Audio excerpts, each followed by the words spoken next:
అలా దిబ్బమొహం వేసుకొని చూస్తావే? దండాల కార్యక్రమం అయిపోయిందిగా. దక్షిణ ఇవ్వవే? సుఫల కంటే ముందే కమలాకర్ చెయ్యి చాపాడు. ఆ తర్వాత కొద్దిగా అటూ ఇటుగా కమలాకర్ భోక్తాలో వెళ్ళిపోయారు.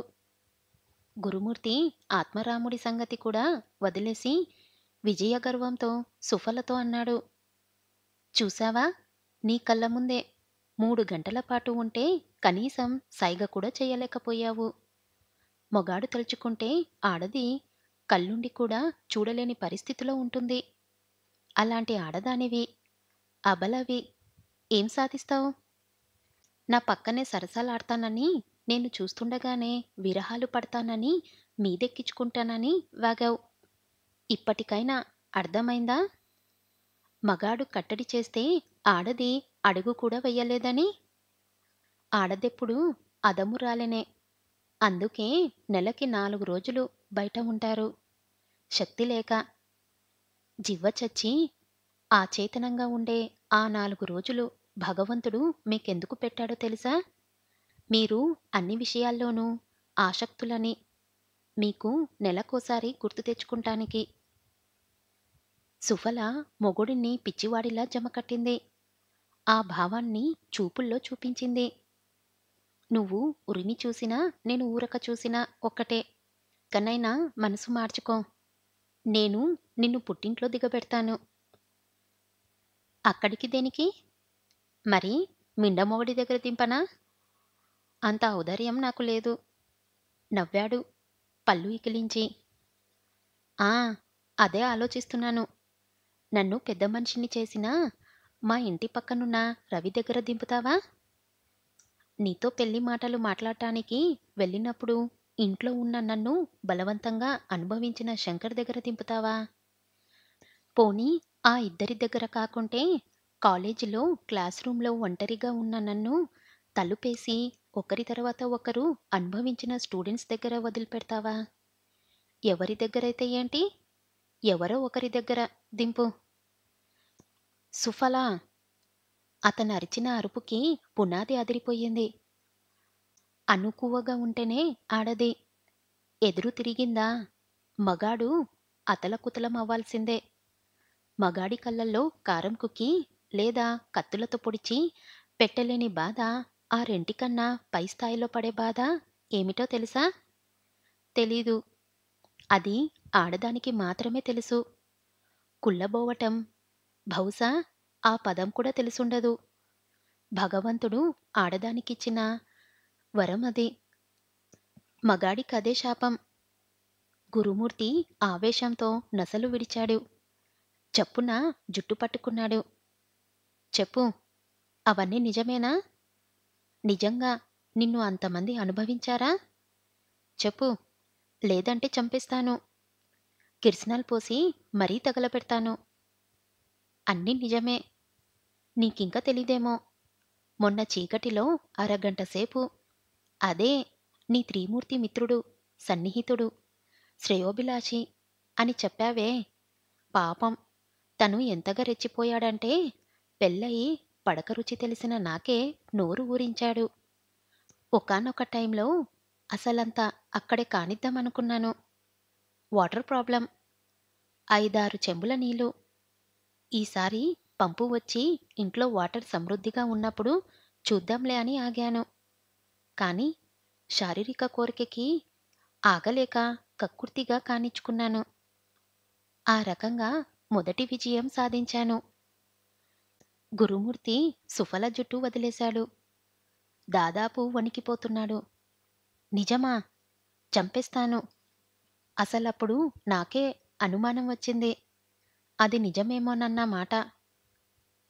ఆ మాటకొస్తే కమలాకర్‌ని చంపాలి. కమలాకర్‌నా? అతనొచ్చినప్పట్నుంచి ఇప్పటిదాకా నాతోనే ఉన్నాడుగా? చేరవలసిన సందేశం చేరిపోయిందిగా? మా ఇద్దరి సంగమానికి ముహూర్తం నిశ్చయమైపోయిందిగా? అబద్ధం. కొన్ని నిజాలని అబద్ధమనుకొని సంతృప్తి పడటం కొందరి జీవితాల్లో తప్పదు. నో. నన్ను ఉడికిస్తున్నావు.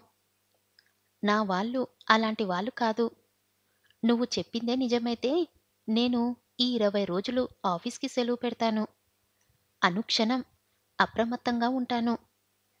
రెడ్ హ్యాండెడ్‌గా పట్టుకొని, నా మొగతనాన్ని నిరూపించుకొని, మొగుడిగా నిన్ను ఏం చెయ్యాలో చేస్తాను.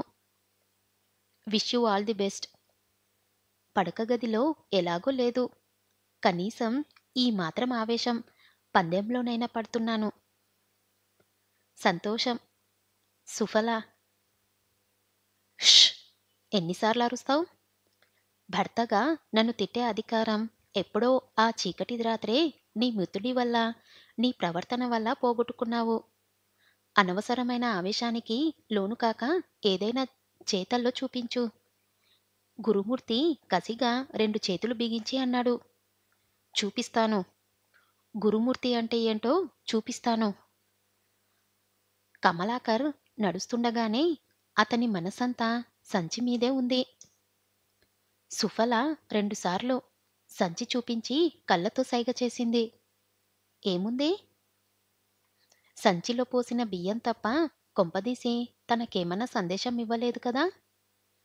ప్రేమలేఖ లాంటిది? వలపు లేఖ.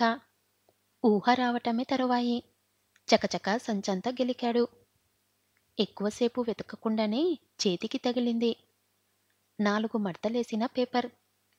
ఉద్వేగంగా విప్పదీశాడు. అచ్చదానలేని నీ వక్షం నా కన్నుల్లో పడింది. మనసు లాగుతుంది. సంసార స్త్రీననే విషయం మరిచి అడుగుతున్నాను. వస్తావు కదూ?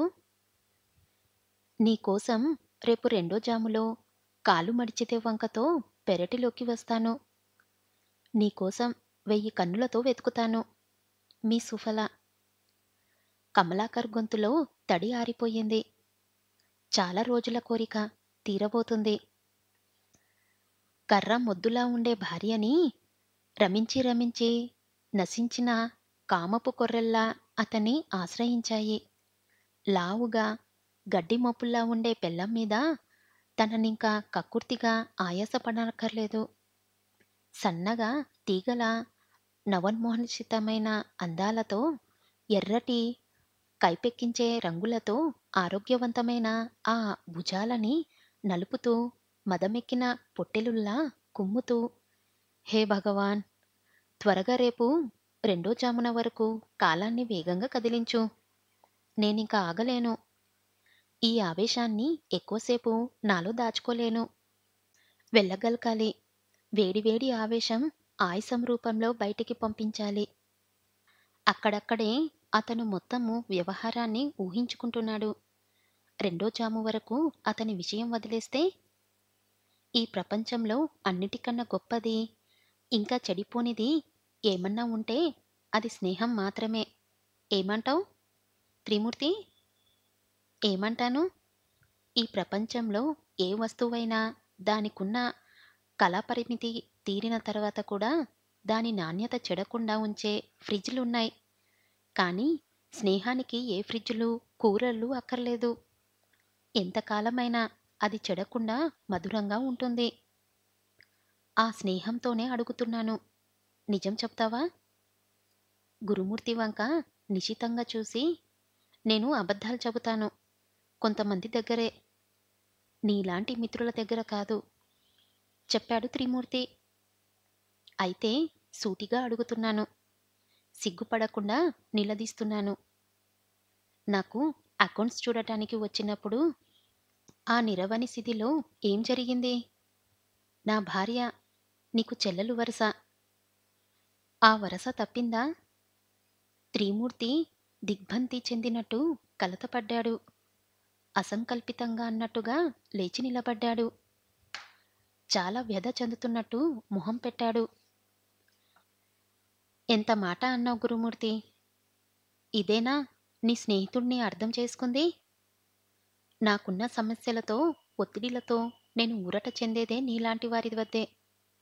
అలాంటిది నీ ఇంట్లో, నీ భార్యతో నేను తప్పుగా సారీ. ఇన్ని రోజుల స్నేహం మొదటిసారి నీ దగ్గర మనస్ఫూర్తిగా గడపలేకపోతున్నాను. అసలు నిల్చోలేకపోతున్నాను. గురుమూర్తి త్రిమూర్తి భుజం మీద చెయ్యేసి అనురాగం కురిపిస్తూ అన్నాడు. నాకు తెలీక కాదు. నమ్మకం లేక కాదు, ఆగలేక, అడగలేక అడిగాను. ఇప్పుడు నా మనసు స్థిమితపడింది. అన్యథ భావించవద్దు. నా జీవితంలో దొరికిన ఇద్దరాడవాళ్ళు ఎందుకులే, కడుపు చించుకుంటా కాళ్ళ మీద పడుతుంది. ఇంతకీ అలాంటి పాపిష్ట శంకని మనసులోకి ఎలా ప్రవేశించింది? చెబుతాను.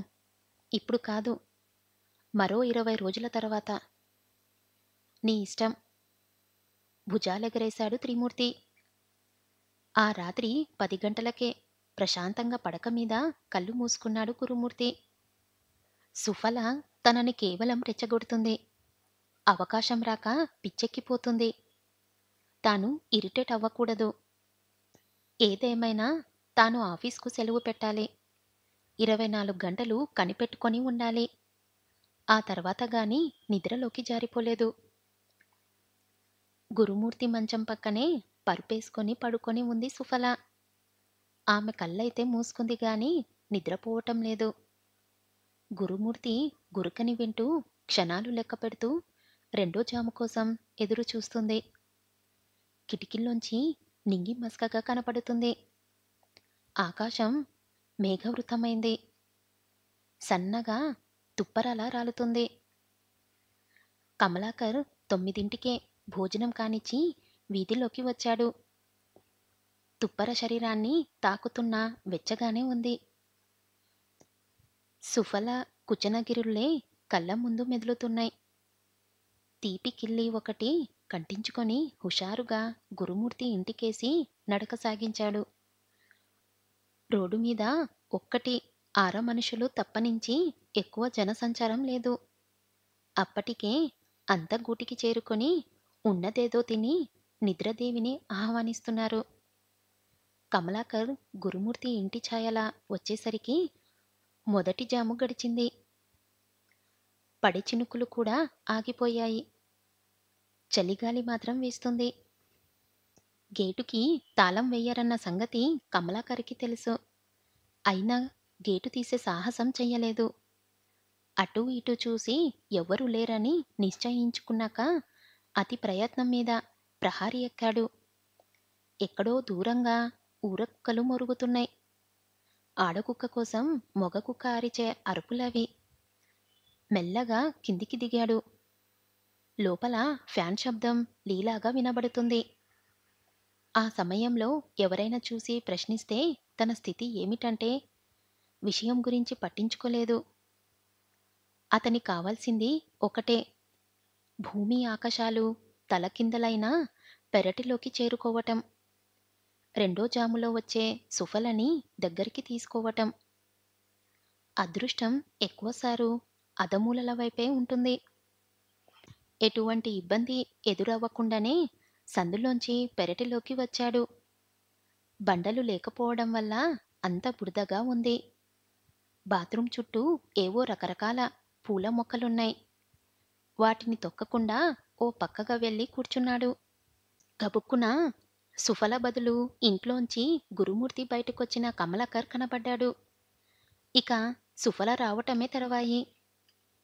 ఈ కటిక బురద నేల మీదైనా సరే సుఫలని వదిలిపెట్టకూడదు. తనకి తెలిసిన శృంగారం రహస్యాల్ని చెప్పాలి, చెయ్యాలి. కూచక దాచి కలస్థనాల్ని చేత్తో తనివి తీరా నిమరాలి.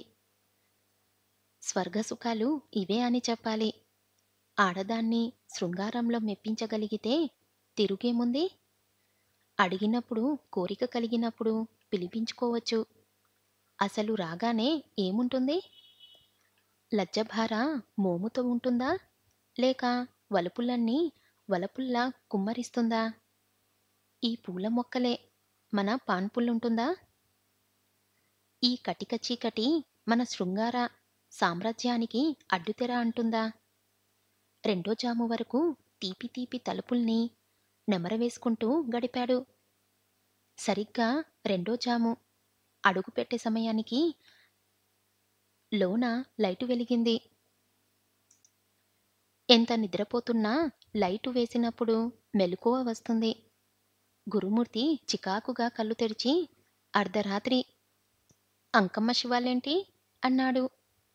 అర్ధరాత్రి లైటు వేస్తేనే చికాకనిపిస్తే ఈ టైంలో బయట ఉంటే మాకేమనిపించాలి? మీ అనుభవంలోకి వస్తేనే తెలుస్తుంది. ఆ యాతన. బయటికెళ్ళాలి.